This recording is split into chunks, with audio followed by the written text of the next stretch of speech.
Hi, Alex Joyner here, pastor at Charlottesville First United Methodist Church. This is the Midweek Update for Wednesday, February the 4th, 2026. This week, we are continuing, and it's our final episode of the follow-up during worship. This series where we are interviewing characters who had a close encounter with Jesus and learning a little bit more about what happened next. On the follow-up this week, we talked to a woman whose encounter with Jesus is often depicted as a domestic disturbance, but Martha was a woman for whom the dishes wouldn't wait, and she followed Jesus in her own particular way.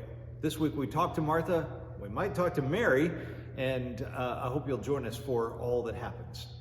Also in the service this week, we will be recognizing our ministry through Pacham that will begin next week. On Tuesday, we're going to be welcoming in the Pacham staff and about 45 guests every night for a 2-week period.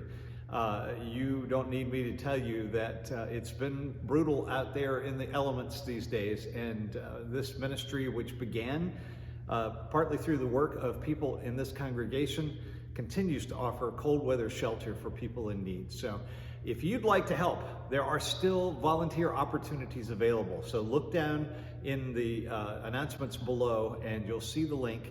Please go to the Sign Up Genius and sign up for one of those open slots so we can be good hosts to the guest that will be with us starting on Tuesday of next week and for a 2-week period.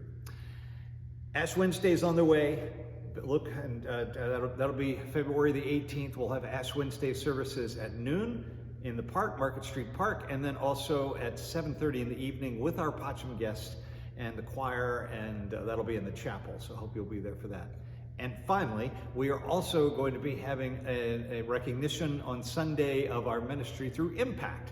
Impact Charlottesville is an interfaith organizing group of 29 congregations in the Charlottesville-Albemarle area working on issues like affordable housing and transit and neighborhood safety. So we are having our network meeting for the folks from this congregation who are involved at 8 o'clock on Sunday morning. You're invited to come along. If you let us know, we'll try to make sure we have a little bit of that light breakfast that we're providing available. You can hear more about what happens through Impact, what it means, and what your participation means. We're trying to get as many people as we can to a Nehemiah action on March 24th. So we'll be recognizing that in the service on Sunday as well. All this, much more, read through the announcements. I hope that you're surviving well in the elements. Keep all the folks in your orbit in your awareness and in your prayers. And I'll see you on Sunday. God bless.